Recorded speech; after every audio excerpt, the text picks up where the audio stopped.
I don't know if you've heard about the fact that Canada just massacred an ostrich farm. This has been in discussions for a long time. Healthy birds. You know why they were healthy? Because they built up their own immunity versus having the kind of things that we put in our arms. All because of the H5N1.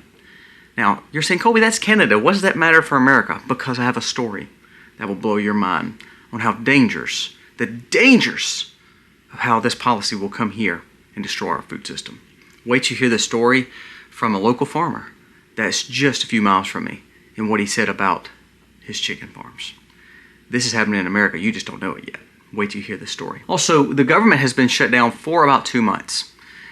I want to make sure you understand that your taxes didn't get cut. They're still getting taken from your checks. I want you to understand that nothing's crazily happened. If you're working for your food, like most Americans are, things still go on. Nothing's really changed. Oh wait, something has changed. We actually just went in piles of debt. Within the last 2 months, we spent $1 trillion. So we've been shut down, but our government still spends money. See, this is not Trump's fault. This is actually Congress still blowing your money, even when they're quote-unquote in a shutdown. Did you know that most of the Republicans voted to actually not pay themselves during this? But people like Rand Paul, this person that's a libertarian, all for the people, says, no, I want my paycheck. So the Democrats and Rand Paul voted to keep getting paid, even when everyone else is not getting the benefits. See, this is where you have to realize who the snakes are. Who the snakes are is Congress. And then lastly, we're going to discuss, and we're going to get a little spiritual here. I want to discuss in World War II and the dangers of what we saw Germany do. We're going to talk about Bonhoeffer. And if you've read Bonhoeffer's story, he was a Christian and who pretty much died for his faith. He was a martyr. But he warned of this kind of stuff taking place and what took place with Germany. And guess what? It's happening again right now. This is very biblical, very, very, very prophetic. Not by me, but we're actually seeing the Bible play out. Wait till you hear the stories that I'm going to share dealing with where we're at in a nation. This is why we have to prepare. Let's dive into these stories today. This video starts right now.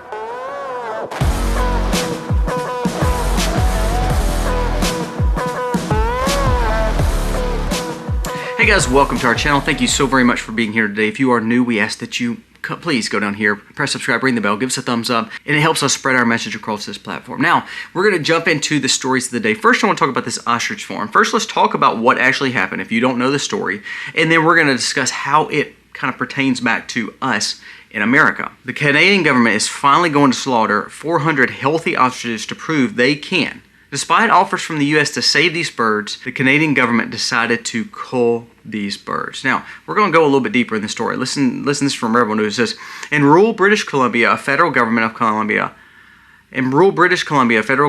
Canada is preparing to slaughter 400 healthy ostriches. The flock is part of an international scientific collaboration studying natural immunity and antibodies in eggs versus actually having the alternatives of, this RNA stuff like Bill always pushes. And they've been trying to save these birds. These birds are completely healthy now after a year. And so the big fight has been, well, these birds are not sick. Why in the world are we allowing them to, be slaughtered just in the name of the fact that they proved our point that natural immunity and natural antibodies is a good thing? Well, they went on and massacred the birds in the safety of the H5N1 situation. Meaning they were worried that it was going to spread to others. Healthy birds now. They just massacred them. Now, it's made people outraged. So first and foremost, in liberal Canada, people are going crazy over ostriches, but allow for full-term abortions. It makes no sense to me. A topsy-turvy world.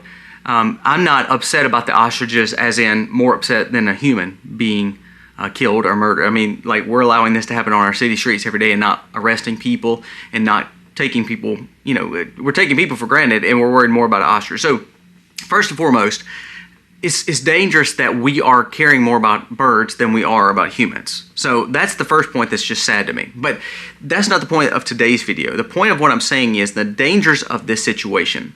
I talked to a guy yesterday, honest truth. He came by and we were having a discussion. It was something totally different than about birds or anything like that. So we started talking about each other's personal life. I really try to understand who I'm talking to, and we were just, talking politics, talking things. And he made this comment. He said, I've always told my son that he would be the one to, take care of us because he's always been a farmer. Well, that kind of spiked my interest. I didn't know what kind of farmer he was. And, in these areas, a lot of people are not quote-unquote farmers anymore. They're either growers for chickens or they're either co-op workers for milk productions. They're not really quote-unquote farmers anymore like me. That's regenerative ag farming for themselves or for their community. So I asked him what kind of farmer he was. He said, well, he's a chicken farmer. And he named out one of the big providers. And this was about 40 minutes from me. So I said, okay. I said, yeah, there's a lot in these areas. He said, yeah.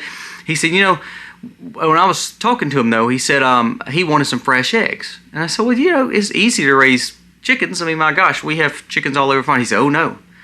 He said he owns chicken farms. And because he's tied to these contracts with these big chicken providers, not only does he stay in piles of debt, he said he invests $1 million, pays it off over about 4 or 5 years, and they have to invest another $1 million. He says it's like a revolving, scary circle of being in jail. He said, but one of their clauses is, you have to keep my chickens safe. Their chickens, basically. He said, all you are is a grower. They provide everything for you. He said, you cannot have a farm-raised chicken egg. You cannot have another chicken on that property, not even in a small radius around your home. You can't have them at your neighbor's house. If they find out, they'll shut you down, and all of a sudden you're in millions of dollars worth of debt tied to this company.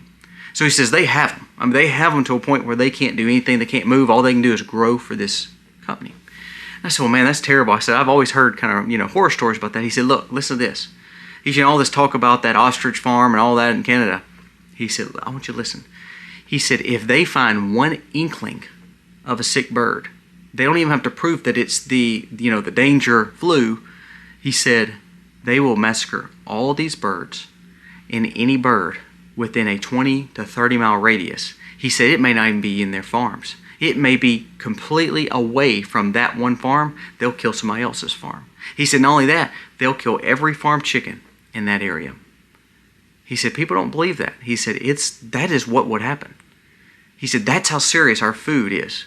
He said, my son knows this because he's the one who has to sign these paperwork and a contract saying the dangers of what's going on. And if something happens, he's responsible for all that loss. And that made me think for a second when I heard the story about the ostriches. I said, that shows that as much as we want to be the good guy, what we're actually seeing is the very, very vulnerable food system that we have. Beef is to a point where we can't even afford it anymore. And all of a sudden you're telling me that they have full rights. The companies and the government have full rights to come in and literally massacre if they just find one little inkling of the H5N1. And that's in America. He said, what you don't realize, it's serious business. He said, it's not serious business that they can't build natural antibodies. He said, it's serious business because they'll kill everything. He said, that's why you can't have an egg-laying chicken on your farm. You can't raise your own chicken. You can't raise any kind of bird on your farms. Not even your neighbor's farm. He said, it's very, very serious. Now, why do I share that? Because what kind of power do we as free individuals in America have when our government taxes our property, when we're in debt up to our eyeballs, when companies have the rights over what we do or say or sell? It goes back to HOAs. It goes back to permits. If the government owns our land and can walk on your land and do anything on your land that they want to at any point in time, how free are we? He said the authorities would show up at his property, and if he does a routine inspect and all of a sudden they realize that one of these chickens may have some kind of problem, he said instead of testing them, they'll kill them all. He said that's what they'll do. And you're stuck holding the bag of all the liability. Are we to a point where we truly have freedom? That's one thing I do love about DeSantis. All he's talked about lately is property tax and getting away from it. All he's talked about lately is cutting out regulation. See, the more that we allow for regulation and the more we allow for government in our life and the more we allow for, oversight, the more we're actually saying government just own all of us. Do I actually own my land? I'm free and clear from the bank. I don't owe any debt on it. But if I don't pay that property tax each and every year, the government can take it, right? Well, if all of a sudden the government tells me that, if there's a chicken farm that's in 30 miles of me, has H5N1, all of a sudden they're coming to my house to kill my birds? Now, how's that right? They could have a legal right to come on my farm and test that flock because it's their regulation, and we have to abide by it. So don't let the ostrich farm in Canada not only get you upset just about some birds. You should be upset at the fact that we're allowing murderers back on the streets and people to get harmed and acting like human life doesn't matter, but some birds do. But you need to find the point and the moral of the story. The birds gives the government the right to do whatever they want to do to our food system. What if all of a sudden this happens in our cattle, our sheep? See, you see how vulnerable our food system is when government just says we're going to step in and we're going to do what we want to do. Now, before we get to the other stories, a word from today's sponsor. You know, I wanted to try it just to say is when, you know, our phone's listening to us, the information that we put on there, how dangerous is it for us? Are we actually compromised? So I said, you know what, I'm going to go to Google and I'm just going to Google one of my sister's names. So I typed in her name. All of a sudden I start realizing my oldest sister's old address from 4 years ago was on there. Our home phone number was listed on there from when I was a kid. Not only that, it gave emails. It gave all this information. So I called her and I said, do you realize I can get all this information, probably take out a few credit cards, open new accounts? It blew her mind. I want you to try this too. I want you to go and just Google one of your family members' names. Not to be a creeper or anything, but I want you to just test my theory. Go out there and just Google. It will blow your mind at what you can find out about your family members. The sad thing about when you search, a lot of this information, a lot of these websites, a lot of the places that you go are ran by data brokers. They're getting your information, and guess what? They're sharing it with people who are not the most reputable, maybe even on the dark web. From scammers to spammers, none of these people are actually looking out for your well-being and your information. Now, here's the thing. You know, they're not legally able to have your information if you tell them to take your information off. But I'll be honest with you. If you start looking online and you realize how many people have your information, it's almost impossible for you to go to all these companies and say, please, take my information off your sites. See, that's the benefit of my sponsor today, Aura. Aura comes alongside you. They work to do just that, to take your information away from being vulnerable, away from being compromised, from the people that want to scam you and spam you all the time. Aura identifies all the data brokers that are getting your information, and they give an opt-out clause, meaning they cannot legally have your information anymore. It's kind of like having a house and having doors and having locks and never locking the door.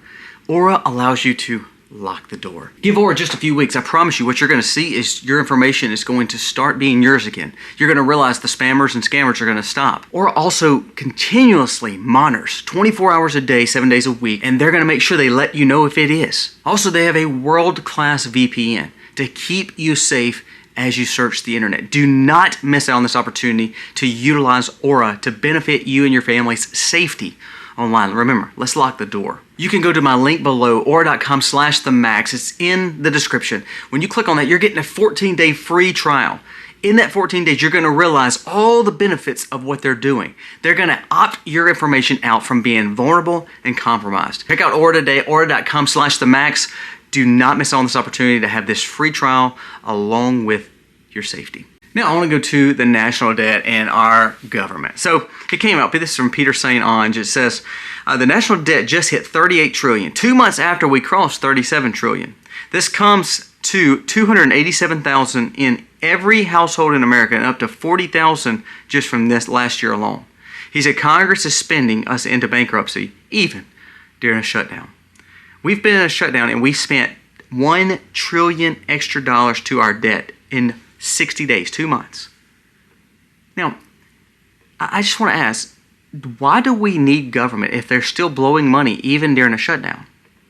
And why do we hire these Congress and Senate if they do nothing but blow our money and actually not help Americans? I'm not talking about the EBT situation. We have way too many people on EBT, and now you have Republicans embracing this socialized thing and saying, well, we've got to, instead of trying to help people get off of it, they're like, we've got to fund it. Well, we don't need to fund it. We need to fix it. And we need to fix every aspect. I believe shutdowns are good because it helps us try to clean up the mess that we've been caused. But you're not going to clean the mess up. Why? Because it's not the presidency that can clean the mess up. It's Congress. Well, they want jobs, don't they? They want their money. They want to be, powerful, rich, famous. And that's what's happening. Prime example, John Kennedy, which is a senator from Louisiana, along with Rick Scott, which I'm not the biggest Rick Scott fan because Rick Scott came out the other day and said how he would He wants to keep insider trading going, but I digress. But this came out just yesterday. So they did another vote to say we need Senate and Congress to not take checks, because if the American people are not getting paid and we're the ones supposed to do our job, why in the world are we still paying us as Senate and Congressmen to actually do a job if we're not actually doing anything to benefit Americans? So, so Senator Kennedy comes out and he says, well, look, I'm not gonna allow for us to get paid. I want to make this motion that we not take a paycheck. Well, guess who voted against him? Of course, all the Democrats, but also Senator Rand Paul. See, he talks about not wanting government spending. He talks about always trying to save money. But then if you take the money from him, he's like, no, you can't do that. You can't take my paycheck now. See, this is how Congress and Senate works. They waste all your money, and then you wonder where your money went. You wonder why they're not doing anything for you, because they're doing something for themselves. So don't let Rand Paul or any of these Congress and Senate tell you that they're working for you. All they're worried about is their own money. Now, is it a big plan that Senate and Congress don't get paid by the government for a few days or a few weeks? I think it's absolutely stupid and asinine. And you know why? Because they're multimillionaires, not because of what they make in Congress. They're multimillionaires because of what they're getting from the kickbacks from Congress, if you get what I'm saying. So, is that a big deal? No. But the sad thing is they can't even decline that payment because they're so narcissistic and so selfish. Now let's go. I don't even like Andrew Tate, but I thought he made a good point. Again, not that I support him by any means. I think he's dangerous to men, but I do think this was funny. He said, the government has been shut down for 36 days, the longest in U.S. history, and absolutely nothing has changed about the normal, typical American life. What should be our lesson here? Well, our lesson should be that less government intervention in our life is better. But even with us not having government, quote unquote, working, they're shut down, I'm still getting taxes held out of my check. Where's that money going? If it's not going to pay for all the people that, quote unquote, work for the government, where does it go? Well, Congress said they're still going to get paid. So where does our money go? Are we just in that far of a hole that we just keep letting money flow to all the debts and just not worry about actually taking care of the American people? Just ask yourself that. Why do we pay these people in the Senate and Congress to represent us, to actually not represent us, but overregulate us and put us in our own little prisons? It makes no sense to me. You watch. If you don't start seeing these liberal governments, these liberal states, and guess what? If we lose 2026, it's over. We'll never have another conservative president in 2028. But what you're going to see is you're going to start seeing higher taxes. You're going to start seeing higher taxes on billionaires, millionaires, you as the middle class. Everybody's going to be higher taxed because they were not going to stop their spending. And they're going to keep on spending to oblivion, to a point where it doesn't matter anymore. Money is not anything other than just pure debt. And they're going to use a way to reset it, to change your currency to chips and digitized money. You don't believe me? Listen to this new MIT innovation that they just come up with. MIT just made an injectable brain chip that will help you be able to utilize it to be a superhuman. They're infusing living cells with the immune system to help not only medically, but to track everything and anything that is needed, not only for your health, but for futuristic living. Is this real magic? So we're already starting this new technology to where all these brain chips, all these telehuman chips could be utilized and put into your body. Boy, if that's not scary enough, that's end times talk right there. We're in a very dangerous place, trusting our government to fix anything. Because what we see is they're not fixing anything. Honestly, I think this whole cut the cost on Medicare recipients and money and drug costs for Ozempic a joke yesterday. Why don't we teach people just to have healthier lifestyles instead of having an injectable to be cheaper for Americans to quote unquote get healthy? It's not getting us healthy. It just makes us more dependent on medicine. Our problem is not that we need more government. Our problem is we need less government and less regulation and more independence. That's actually what we need. Now, last story I want to bring up, this is a quote I thought was really good. It says, one of the first things that Hitler did was command the churches in Germany to strip and stop the Old Testament out of the Bible. The irony is not lost on me that the people of the platform of Holocaust deniers also think that they can throw away the entire Old Testament because it apparently does not have the arbiter of God's Word and not God Himself. The big push for the right now, conservatism, is do we support Israel or not? And when I say support Israel, I mean know that they're going to have a place in the world. I'm not saying that we can support every government that is put in Israel. I mean, they have Democrat leadership and liberal leadership the same way that we do in America. But you cannot say these people don't have a place. You cannot say that Jerusalem and Bethlehem and Galilee and Judea and all the places that are in the Bible that are still located in that area that is talked about in prophecy is not going to play a vital part, and especially when it comes to 2 or 3 spiritual wars that we're going to face, one with Muslims, Christians, and Jews. Now, what we're seeing on the right is a splinter to trusting or not trusting the people of Israel. And so now you're starting to see this, what we call woke right, that's pulling away from this Christian movement and conservative movement to more of what they call America First. Now, I love America. I want to live in America. America, I believe, should be a city on a hill and should turn back to Christian values and become completely better than what it is. But please understand what I'm saying here. I believe the push for the woke right, the Tucker Carlsons, those kind of people, I believe you're going to see them move America First to more of a Christless first, America First. And what do I mean by that? I mean the most people that's pulling away from Israel. And I'm not talking about the Lindsey Grahams and the rhinos who say we should give all the weapons, give all our whole everything, arsenal of wars to Israel. That has nothing to do with support of Israel. I support the people of Israel. I believe that they're part of what God's plan is for this world. Along with the Christian church, I believe God has a plan. Now, a lot of people on the right are starting to turn away from that. And I think that was Charlie Kirk's biggest fear if that was taking place, and that we embrace Muslims like we're doing right now in America. And embracing secularism, embracing a Christless version of America First. That's what you're seeing. What I'm scared of is we're seeing the time of Bonhoeffer, where he called out the German government for literally doing exactly what our American government is doing now, where they're saying, well, you know, I mean, Christian churches are important. Yes, we want to keep on supporting them, but, you know, this whole Old Testament stuff, that's not really relevant anymore. And I believe they're going to take bits and pieces of the Bible and bits and pieces of Scripture that's not pertaining to what they want. They're going to try to remove that, and all of a sudden you're going to see America First become a version of Christianity, but not Christianity. It's going to be a version of conservatism, but not true conservatism. Now, you can believe however you want, but I believe that we're going to see this America First platform, people like the Tuckers, the Candaces, not only that, the people like the Hodge twins, Ian Carrolls, the Dave Smiths, Marjorie Taylor Greene, Rand Paul, Thomas Massey. You're going to start seeing that movement push America First only.